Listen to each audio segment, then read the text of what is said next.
Hi, second graders. Last time you were in art class, we were learning about drawing block letters or fancy letters, depending on how you chose to do the project. It just had to be a letter that was turned into a shape so that you could fill it in with a lot of other different shapes and designs and patterns. So you were supposed to choose either the first letter of your first name, the first letter of your middle name, or the first letter of your last name, and write it in some way bubbly or block using whatever type of font that you chose. When I say font, I should probably clarify that. Font is a different style of writing or how different letters look different. So if you're typing on a computer, you can change the way that the letters look. So that's called the font. So for my demonstration last time, I made this, my letter T for Tauscher, and I started filling it in with different designs, and we were talking about something called a Zentangle. And a Zentangle is when you take these different designs or different patterns and put a different one in each shape. So we started by breaking it up, breaking the letter up into different spaces, and in each one of those spaces, we will put a different pattern or different design, okay? So your project should look something like this. Of course, your letters are probably going to be not necessarily the letter T, and you can use whatever patterns that you want. You don't have to use the same thing that I used. Today, what we're going to do is finish filling in these spaces with different tangles. Remember, these are called tangles, and then the whole project is called a Zentangle. So we'll finish adding the tangles into the different spaces. We will Sharpie everything, erase our pencil lines, and then we're going to start adding color. So I will do a demonstration to show you those steps of the project, and then the rest of the time will be for you to work on it. Okay, so here is what our project should look like at this point. What your job is today, if you haven't already, is to finish filling in each of these sections with different tangles, okay? So I did like this W shape here. I did different sizes of polka dots here. Maybe I want to do kind of like a checkerboard on this side.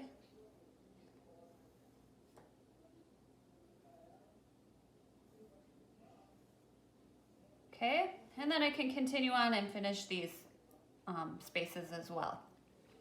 I'm not going to finish all of this because, like when we're in the regular classroom, when I do my demonstrations, I never finish them because I always want you guys to have time to work on them yourselves. So we're going to pretend that I have filled all these spaces in. Once you're happy with the way that yours looks, you are going to take a thin Sharpie and you are going to trace everything. So you should have received 2 Sharpies in your bin of supplies that you picked up at school.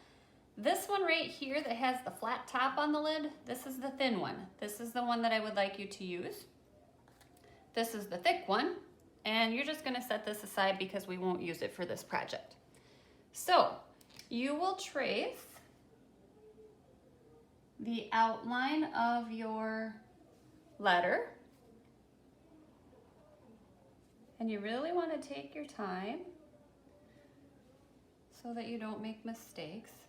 Now sometimes when I draw, when I draw with a pencil, I kind of do it sketchy like that. You don't want to do that with the Sharpie because we can't get rid of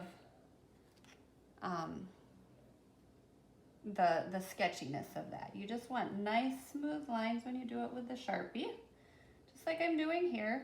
If you make a mistake, like you can kind of see I went out of the line a little bit there. I'm not going to go back and try to fix it. It was just a teeny tiny mistake, and we'll erase that later so nobody will really even know that it was a mistake. Okay? So I'm just going to finish these circles. You would Sharpie everything.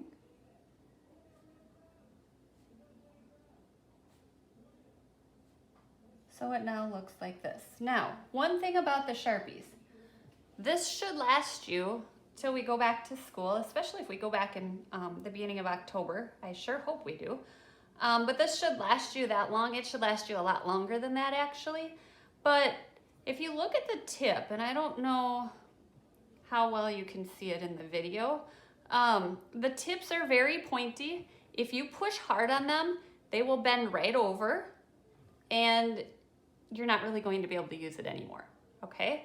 Also, I always tell kids, when you're markering with a Sharpie, go slow.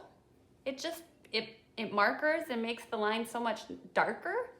It also makes the Sharpie last longer. So please, please, please, the Sharpies are kind of expensive, so please just use it wisely and really protect it because you don't want to ruin it right away, okay? So pretend that I've Sharpied everything. You are going to take an eraser, which I forgot to grab, so I'm just going to use this on the back of my pencil. And you're going to erase all of the pencil lines. Now watch here. That's where I missed the line with my Sharpie, but I can erase it and it all looks better, okay? So this is bugging me, so I'm just gonna quick fix this. The next step, once you erase this, to start adding color. Now, you can use markers or you can use colored pencils. It's up to you. The kind of cool thing about using colored pencils is that you can mix colors together. So, when I went to the store to get Grady colored pencils, they were all out of the little teeny boxes. So we got one of these great big boxes, which is kind of nice, but it's hard for me to find the colors I want. All right, so maybe I want to use these two colors. And remember how I said I could mix the colors? Don't do this on your paper, but I just want to show you. When I use colored pencils,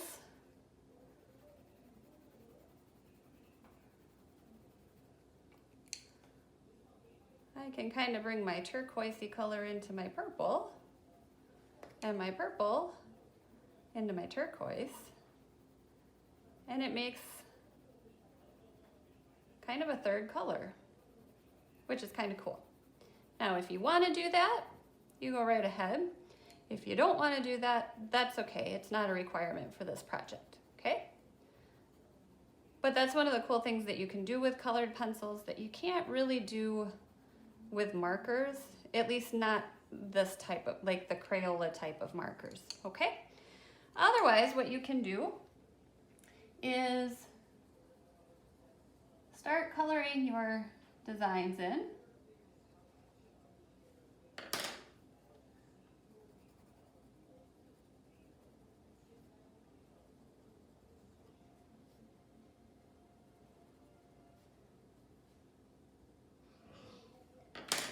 And you'd color them how you want to.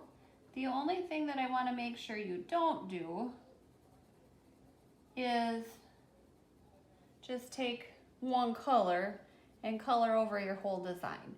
We put all these lines here so that we could color them with different colors to make it look really, really cool by the time we're done. If I just went over this with all purple, I wouldn't really see those lines anymore, and it wouldn't be near as cool as if I went in a pattern like purple, yellow, purple, yellow, purple, yellow, purple, okay? So we want these to be really, really bright and colorful. When I'm done coloring the dots on this, I would get a different color to color the background. And you just want to take your time. You don't want to color, like in my case, the yellow into my turquoise and purple, because that's going to make those colors look different and not necessarily very good. Like purple and yellow mixed together makes kind of a, ooh, my pencil broke, kind of a brownish color. So you just want to color around those spaces, okay? So for next time, I want you to have the Sharpieing done. And I want you to start coloring. Really, really, really take your time on the coloring because these can look super cool if you take your time. You don't have to have it finished yet for next time, okay? I want you to bring these to class next time so that we can look at our work and just see how we're doing, and then we will finish them the next time, okay? Have a great day. We'll see you later.